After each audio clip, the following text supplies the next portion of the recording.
무더운 여름의 끝자락, 비가 내리고 있는 강릉 선교장 활례정 연못입니다. 맹년과 홍년은 이미 다 졌고 커다란 연잎엔 빗방울이 모였다 떨어지기를 반복하며 대롱나무 꽃잎에는 물방울이 맺혀 있네요. 이 작은 연못 하나를 가만히 들여다보니 문득 떠오르는 이야기가 있습니다. 선교장 근처에 경포호가 있는데요. 그 호수에는 예로부터 달이 5개 뜬다는 이야기가 전해집니다. 하늘에 뜬 달, 바다에 비친 달, 호수에 비친 달, 술잔에 비친 달, 그리고 마주 앉은 사람의 눈동자에 비친 달.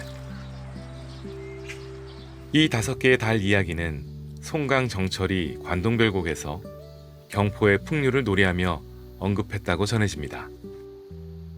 조선 후기 학자 이중환은 택리지에서 이렇게 적었습니다. 경포호는 주위가 20리이며 물 깊이는 사람의 배꼽에 닿을 정도여서 작은 배는 다닐 수 있다.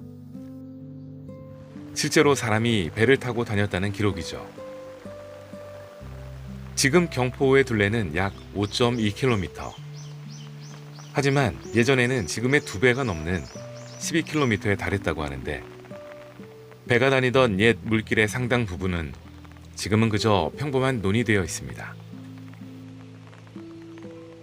그리고 바로 그 시절 배를 타고 건너다니던 마을이 있었습니다. 배다리 마을, 한자로 선교리. 오늘 찾은 강릉 선교장이라는 이름은 여기에서 나왔습니다. 배와 다리가 있던 마을의 집이라는 뜻이죠. 선교장의 시작은 이내번이라는 사람으로 거슬러 올라갑니다. 효령대군의 11대 손인근은 충주에서 강릉으로 옮겨와 경포대 인근 저동이라는 곳에 살았습니다. 살림이 점점 늘자 좀 더 넓은 터를 찾아 나섰다고 하는데요. 이때 전해지는 이야기가 있습니다. 어느 날 족제비 몇 마리가 나타나더니 점점 무리를 이루어 서북쪽으로 이동하기 시작했답니다. 신기하게 여긴 이내번이 그 뒤를 쫓아갔고 족제비들은 지금의 선교장 자리, 울창한 수나무 숲속으로 사라졌습니다. 이내번은 이곳을 하늘이 내린 명당이라 여기고 터를 잡았다고 전해집니다. 이후 선교장은 대를 이어 늘어나 99칸 대저택으로 지금까지 남아 있습니다. 이내번이 집터를 잡은 뒤 그 손자 때에 이르러 선교장은 또 하나의 이름을 얻습니다. 이내번의 손자 이후, 호는 오은거사. 그는 사랑채를 새로 짓고 열화당이라는 이름을 붙였습니다. 열화당이라는 이름은 도연명의 귀거래사 한 구절에서 따온 것으로 알려져 있는데요. 친척과 정다운 이야기를 나누며 기뻐한다는 뜻입니다.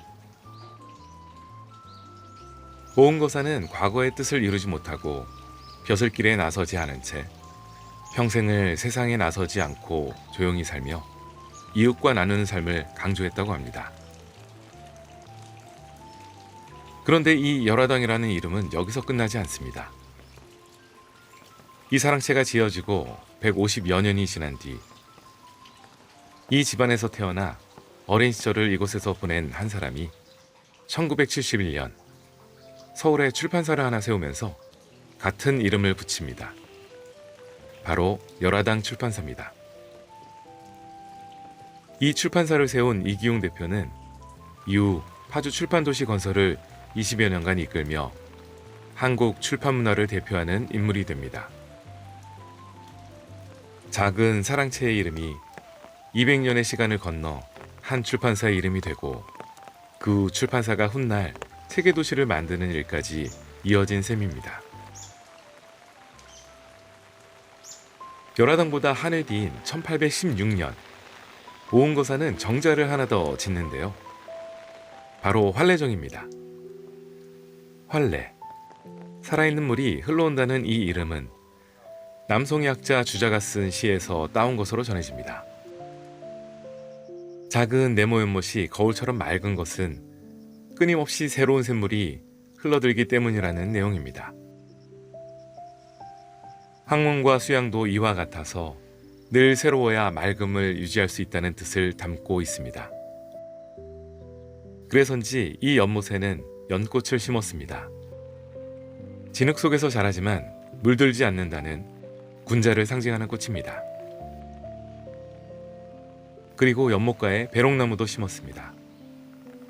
해마다 껍질을 벗어내는 이 나무는 조선의 선비들이 서원이나 정자에 즐겨 심던 나무였습니다. 자신을 비워내며 정진한다는 뜻을 지녔기 때문이죠. 오늘처럼 비 오는 날에 이곳을 찾는 것도 그래서 나쁘지 않은 선택이었다는 생각이 듭니다. 빗방울이 아직 마르지 않은 연잎과 이제 피었다 지기를 반복하는 백일홍을 보면서 이 정자를 지은 사람의 마음을 조금은 더 가까이 느껴볼 수 있었습니다. 이후 지어진 활례정은 세월이 흐르며 낡아갔고 1906년 오은거사의 증손자인 이근우가 지금의 모습으로 다시 지었습니다. 이근우는 구한말의 격변기를 살아낸 인물입니다. 1900년을 전후해서 그는 마을 유지들과 함께 선교장 안에 동진학교를 세웠는데요. 강릉 지역 청소년들에게 근대 지식을 가르치기 위한 학교였습니다. 이때 이근우는 태극기를 직접 만들어 학교에서 사용하게 합니다. 옥양목을 이어붙이고 태극 문양과 사괴를 오려내 정교하게 박음질한 태극기였습니다.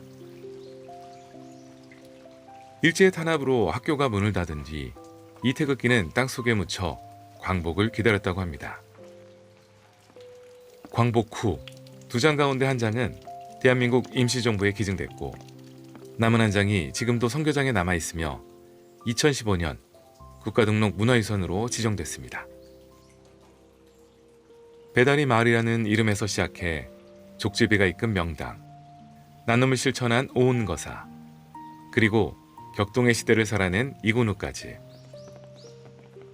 선교장은 단순히 잘 지어진 한옥 한 채가 아니라 300년 세월 동안 이 집을 거쳐간 사람들의 마음이 겹겹이 쌓인 공간이었습니다.